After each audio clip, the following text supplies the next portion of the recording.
আসসালামু আলাইকুম সবাইকে গুড মর্নিং। তো এই যে আজকে সকালে জিরা পানি দিয়েই শুরু করছি। তো জিরা পানিটা কিন্তু শরীরের জন্য খুবই ভালো। তো আসলে আলসেমি করে করে বেশি প্রতিদিন খাওয়া হয় না। তো ফাইনালি আজকে কিন্তু বানিয়ে ফেলেছি। তো খেতে কিন্তু কোনো প্রবলেমই নেই, ভালোই লেগেছে খেতে। এটা কিন্তু খুবই ভালো আমাদের শরীরের জন্য। তো এখন দুপুরে রান্নাবান্না শুরু করে দিয়েছি। এখন আজকে রান্না করব ঝিঙ্গা। তো একদম নরমালিভাবেই ভাজি করব। তো ঝিঙ্গাটা কিন্তু আমি সবাইকেই দেখেছি রান্না করে খেতে, কিন্তু আমি কিন্তু এভাবে ভাজি করি পেঁয়াজ ঝাল দিয়ে, আর মধ্যে একটা ডিমও দিই। তো খেতে কিন্তু খুবই অসাধারণ লাগে। অনেক সময় দেখা যায় যে অনেক ঝিঙ্গা হয়ে গেছে, কিন্তু ২ জন মানুষের বেশি খাওয়া হয়ে ওঠে না। তখন কিন্তু আমি এভাবে ভাজি করে ফেলি, অসাধারণ লাগে খেতে। আর এই যে এদিকে আমি রান্না করব আজকে পুঁইশাক দিয়ে ডাল। তো পুঁইশাক দিয়ে ডাল কিন্তু খেতে বাসার সবাই অনেক পছন্দ করে। এই যে আগের থেকেই বাগারটা দিয়ে দিচ্ছি। কারণ আমার সব কিছুই মোটামুটি সিদ্ধ হচ্ছে। এজন্য বাগারটা দিয়েই আর কি রান্না শুরু করব। এদিকে আমার পুঁইশাকটা সেদ্ধ আছে, শুধু এখন ডালটা বসিয়ে দেবো। আর এইখানে আমি মাংস মশলাগুলো সব কষিয়ে নিচ্ছি। এর মধ্যে মশলা টশলা দিয়েই আর কি ডালটা চেপে দিব। চেপে দিয়ে তারপর ডাল সেদ্ধ হয়ে আসলে আমি পুঁইশাকটা দিয়ে দিব।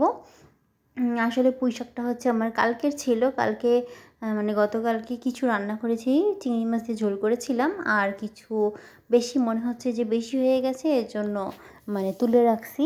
আর আরেকটা কথা যে আমার হাজব্যান্ড খুব পছন্দ করে ডাল দিয়ে পুঁইশাক রান্না। তো এটা আমার এই একদম শেষ পর্যায়ে এসে মনে পড়েছিল, তখন তাড়াতাড়ি আর কি কিছুটা তুলে রেখেছি, এই আর কি। তো যাই হোক, এখন অল্প করে হয়েছে, কিন্তু ডাল দিয়ে করলে আর কি অনেকটা হয়ে যাবে।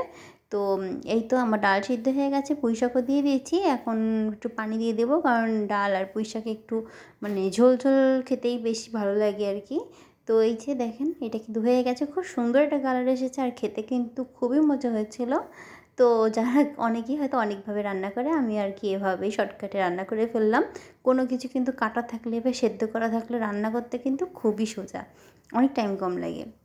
আর এই যে এদিকে আমি সন্ধ্যায় রুটি বানিয়েছিলাম। এখন রুটিটাকে প্রসেস করে রাখবো। যে আগে যেরকম দেখিয়েছি যে ভেজে ভেজে, এখন এরকম একটা টিস্যু দিয়ে সব রুটিগুলো রেখে এখন এটা রেখে দেবো ঢেকে। এভাবে রাখলে কিন্তু আমি অনেক দিন ধরেই খাই, প্রায় ১০-১৫ দিন ধরেও আমি খাই। যেহেতু একবারে ১৫-২০টা তারও বেশি করে হয়, যেহেতু আমরা দুইজনে ১ প্লেট করেই খাই, এই জন্য অনেক দিন চলে যায় রুটিটা।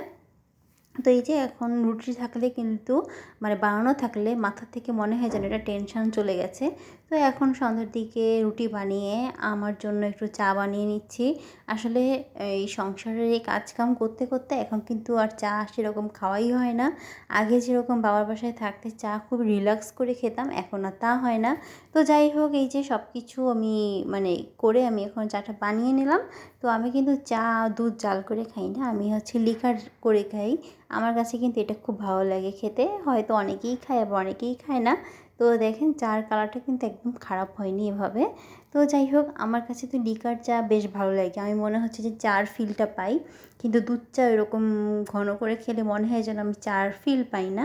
এই জন্য আমি সবসময়ের জন্য এভাবে করে খাই। তো এই তো, আর এর সাথে একটু বিস্কুট খাবো। তো আজকে ভিডিওটা এখানেই শেষ করছি। সবাই ভালো থাকবেন, সুস্থ থাকবেন, আল্লাহ হাফেজ।